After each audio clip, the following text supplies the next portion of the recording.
Hello, everyone. Thank you for joining me again on Revealing the Christian Life with Denise Fyffe.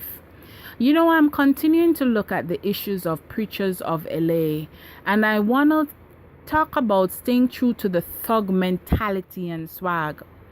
In episode 6 of this show, Staying True to You, it was very intriguing and in keeping with the build-up of drama of past episodes. Preachers of LA is proving its weight in gold and at the same time opening the eyes and hearts of people across the world. The focus this week was on Bishop Ron Gibson, his thug mentality and swag, Pastor J. Hislop, and about the issues of getting tattoos, and Bishop Clarence McLennan and having to do with the music ministry and calling of his son. Now let's start with Bishop Clarence McLennan. In this episode 6, we are given more insight into the relationship between himself and his older son. McLennan discloses that he too had a love for music as a child and wanted to pursue that. However, this was not permissible because of the generation in which he grew up and the bigger calling to the pulpit on his life.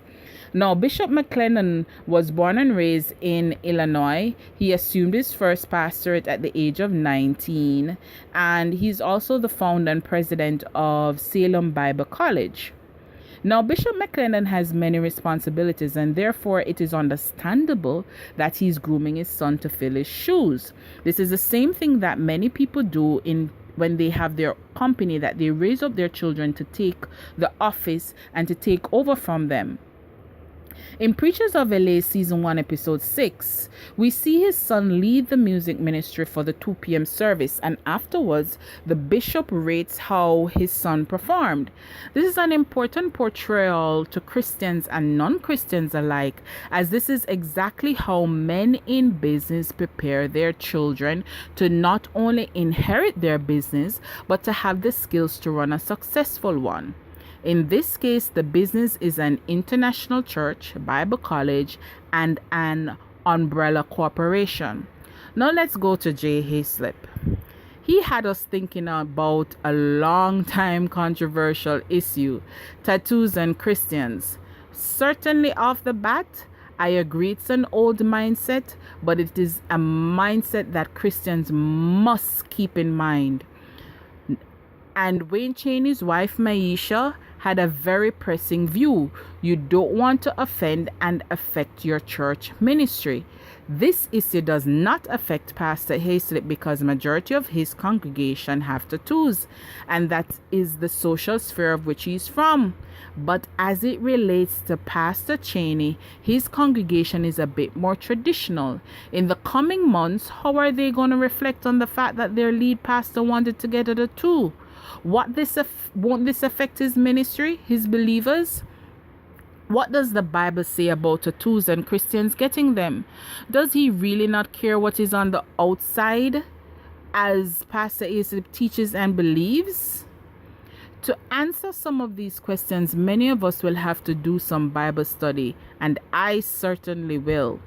Fasting and praying as well to search out what the answers are from God and to ourselves as sons and daughters from Christ.